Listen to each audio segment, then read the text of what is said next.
Ah, the Galactic Sports and Cultural Exchange Initiative. What a brilliant idea that turned out to be. I mean, who wouldn't want to see a flubbergast from Epsilon Eridani try to dribble a basketball with its 17 tentacles? Comedy gold, I tell you. It all started when some genius at the Galactic Council decided that the best way to integrate the newly discovered Deathworlder species humans into the galactic community was through the universal language of sports. Because nothing says welcome to the neighborhood quite like getting your extraterrestrial butt handed to you in a game of full-contact tiddlywinks, right? The Council, in its infinite wisdom, chose Earth as the host planet for this grand experiment. After all, we're better to showcase the unity and peaceful intentions of the galaxy than on a planet where the inhabitants had elevated arguing about sports to an art form. It was like hosting a vegetarian convention at a steakhouse, pure, unadulterated brilliance. As the various alien delegations began to arrive, it quickly became apparent that this was going to be less Chariots of Fire and more Monty Python's Flying Circus. The Zorblaxians from Alpha Centauri, with their gelatinous bodies, looked like sentient Jell-O molds attempting to navigate Earth's gravity. The Qu'ulians, a race of highly intelligent gas clouds, had to be contained in specially designed force fields to prevent them from dissipating every time someone sneezed. Picture, if you will, a Zorblaxian trying to catch a baseball. Now picture that baseball passing right through its amorphous body and smacking the umpire square in the face. Hilarity ensues, lawsuits are filed,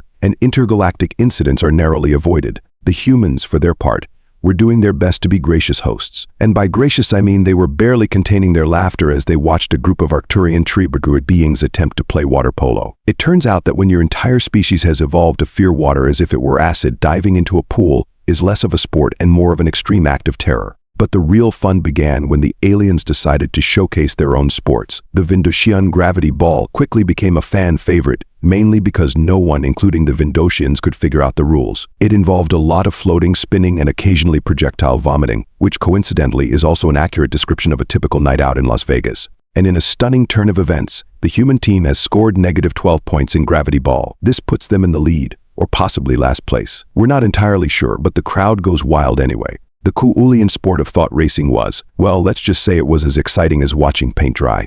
If the paint were invisible and existed only in a conceptual realm, the audience struggled to stay awake as the commentators enthusiastically described the intense mental maneuvering and cognitive sprints taking place in the minds of the gas cloud contestants. Oh, and it looks like Constant Zephyr has just had a breakthrough realization about the nature of quantum entanglement. That's sure to put them ahead in the philosophy portion of the race. Meanwhile, the human sports were causing quite a stir among the alien visitors. Basketball became an instant hit, although there were some initial misconceptions. The Zorblaxians, for instance, thought the objective was to absorb the ball into their gelatinous forms and then reconstitute it through the hoop. This led to several awkward moments and a shortage of basketballs. Soccer, or football, as it's known to everyone who isn't American, much to the confusion of the aliens who couldn't understand why it wasn't called foot-sphere kick game, proved to be particularly challenging for species with more than 2 legs. The Centaurian delegation with their 6 limbs kept tripping over themselves in their enthusiasm, turning the beautiful game into something more akin to a slapstick comedy routine. And Glorbax of the Centaurian team makes a break for the goal. He's dribbling with his front legs, his middle legs are tangled. And, oh no, he's face-planted into the turf. But wait. The ball has bounced off his rear end and into the goal. Score. But it was American football that really threw the aliens for a loop. The concept of deliberately charging into each other at full speed was so foreign to most species that they assumed it must be some sort of elaborate mating ritual. The Arcturian tree beings in particular were horrified at the idea of such violent contact and insisted on sending formal apologies to their opponents after each tackle. 4th down and inches to go. The Qu'ulian quarterback takes the snap, fades back to pass, and dissolves into a fine mist to avoid the incoming rush. I'm not sure, but I think that might be a penalty. As the days went by, something strange began to happen. The aliens, initially baffled and often terrified by human sports, started to get better.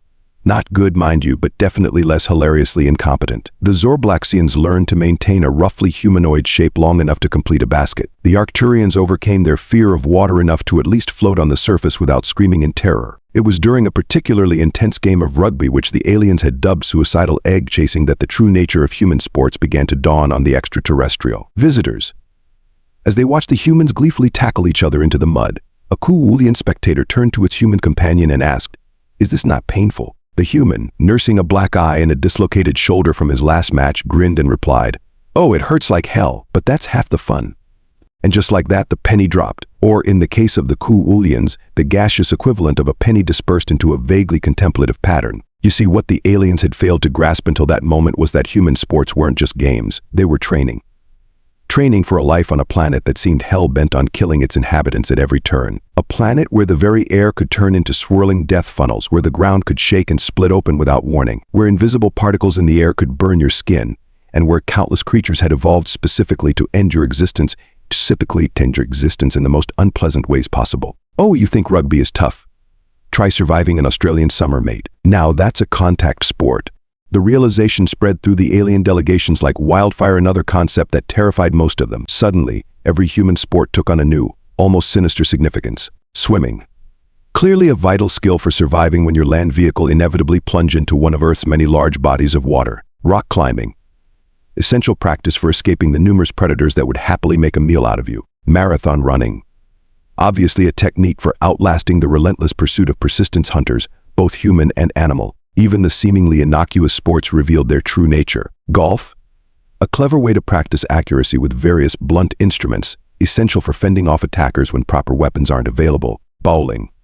Training to launch heavy projectiles at clustered targets. Useful in far too many scenarios to count. Darts. Do I even need to explain this one? The aliens watched in a mixture of awe and horror as children as young as 5 or 6 engaged in these games, realizing that human offspring were being conditioned from an early age to survive in an environment that, by galactic standards, was utterly insane. You're telling me you just let your young roll around in the dirt, risking injury and infection for fun? Actually, that explains a lot about your species. But it was the winter sports that really drove home the point. As the Galactic Sports and Cultural Exchange Initiative entered its second phase, many of the alien delegations were transported to colder climates to experience the full range of human athletic endeavors. Skiing, to the extraterrestrial observers, looked like madness incarnate, hurtling down a frozen mountain at breakneck speeds, with nothing but two thin planks strapped to your feet. Clearly, this was training for escaping avalanches or outroute running abominable snow monsters.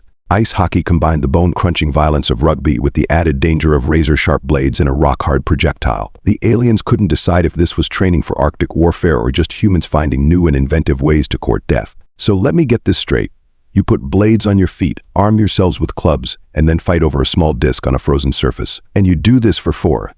Figure skating at first glance seemed more benign, that is, until a helpful human explained that the graceful leaps and spins were actually practicing how to fight on ice while wielding blades. The fact that it was set to music just proved how nonchalant humans were about potentially lethal activities. Curling, however, remained a mystery. Even after hours of observation and explanation, most aliens were convinced it must be some sort of complex meteorological control ritual. The idea that humans would spend hours sliding rocks across ice for entertainment was simply too bizarre to accept. As the understanding of human sports as survival training spread, the attitude of the alien participants began to change. What had started as a light-hearted, if frequently injurious cultural exchange was now viewed with a mixture of respect and trepidation. The Zorblaxians, inspired by the human spirit of confronting danger head-on, developed a new sport of their own. It involved rapidly shifting their gelatinous forms to navigate an obstacle course of sharp objects and corrosive substances. Humans were strictly forbidden from participating, much to their disappointment. The Arcturian tree beings, not to be outdone,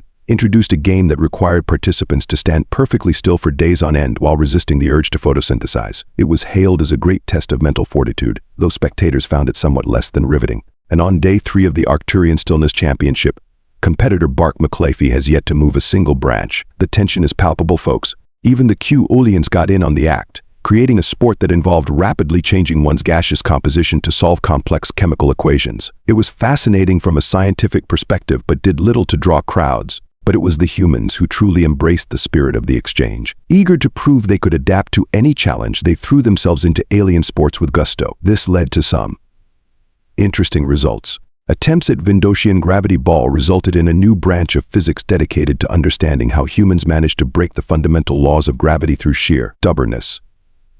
The sight of a human player floating upside down, red-faced and shouting about bending the spoon with your mind, became an iconic image of the event. Qu'ulian thought racing proved surprisingly popular among human philosophers and theoretical physicists. While they couldn't actually participate in the same way as the gaseous Qu'ulians, humans developed a version that involved solving complex equations and ethical dilemmas while chugging energy drinks and shouting at each other. It wasn't quite the same, but it made for great reality TV. In a shocking turn of events, Dr. Hawking's great-granddaughter has just disproved string theory while simultaneously resolving the trolley problem. The crowd goes wild, and the Qu'ulian judges look mildly perturbed, which for them is practically a standing ovation. But it was the human adaptation of the Zorblaxian obstacle course that really stole the show. Unable to liquefy themselves, humans instead donned suits made of a newly developed smart goo that could partially mimic the Zorblaxians' abilities. The result was a hybrid sport that looked like a cross between parkour, competitive sliming, and an episode of Wipeout. As the Galactic Sports and Cultural Exchange Initiative drew to a close,